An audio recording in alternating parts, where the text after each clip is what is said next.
அறிவினுடைய சாயல் கூட படாத ஒருவனை கம்பன் காட்டுகிறான்.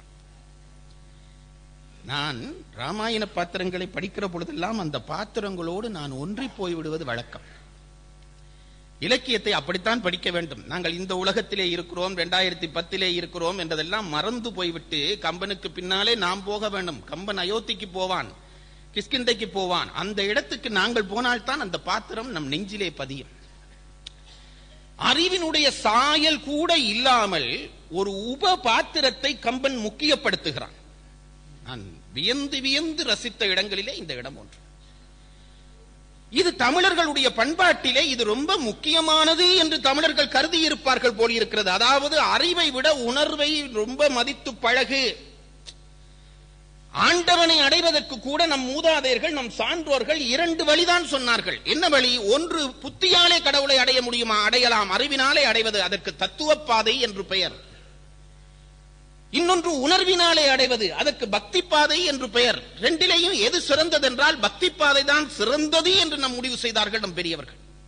ரெண்டுக்கு 2 பெயர். ஒன்று குரங்கு பக்தி, மற்றது பூனை பக்தி.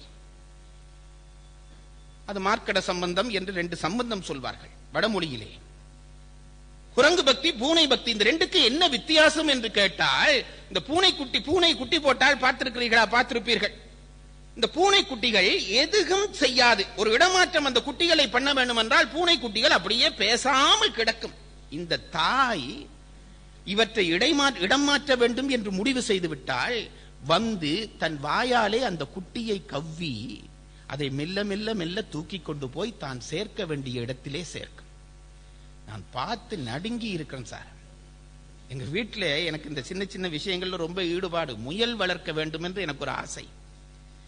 அந்த ஜீவனிலே எனக்கு ரொம்ப பிரியம். அவ்வளவு மென்மையாக இருக்கிறதுனாலே முயல் வளர்க்க வேண்டும் என்று முயல் வளர்த்தேன். அது ஒரு பெண் முயல். அது குட்டி போட, அது கர்ப்பமாகி குட்டி போடுகிற நாள், நான் கண்ணீர் விட்டு ஒரு பெண் போல அழுத நாளிலே அந்த நாள் ஒரு நாள். எனக்கு அதுல ரொம்ப அன்பு.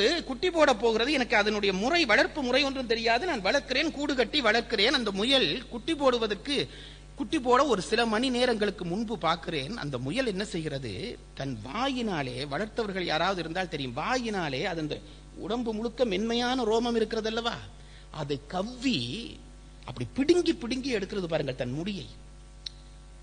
எனக்கு இது என்னென்று முதல் புரியவில்லை. தன் உடலிலே இருக்கிற ரோமத்தை தன் வாயினாலே கவ்வி இப்படி பிடுங்கி பிடுங்கி இழுத்து ஒரு இடத்துல அடுக்கிறது. என்னதுக்கு? எவ்வளவு வலியாக இருக்கும் இந்த முடியை பிடுங்கினால். நாங்கள் பிடுங்கினால் முயல் இறந்து போய்விடும். தன் வாயினாலே தன் முடியை கவ்வி கவ்வி பிடுங்கி பிடுங்கி பிடுங்கி ஒரு மெத்தை போல அடுக்கி அதிலே தன் குட்டி கிடக்க வேண்டும் என்று குட்டி போட்டதை பார்த்ததும், முருகா, எனக்கு ஒரு பிறப்பு இருந்தால் அடுத்த பிறவியிலே நான் தாயாக பிறக்க வேண்டும் என்று கேட்டுக்கொண்டேன். ஒரு 5 அறிவுள்ள ஜீவன் தன்னை வருத்தி அந்த குழந்தைக்கு மெத்தை தயாரிக்கிறது. மெத்தை தயாரிக்கிறது. யாருக்கு அந்த பாக்கியம் வரும்? அந்த உயர்ந்த நிலைப்பட்ட ஒரு ஜீவன். அதனாலேதான் பூனை குட்டி என்ன செய்யுமாம்? பூனை, நான் அந்த பூனையும் பார்த்து ஆச்சரியப்படுவதுண்டு. பூனை எலியை ஒரு கவ்வு கவ்வினால் எலி உயிரை விட்டுவிடுது.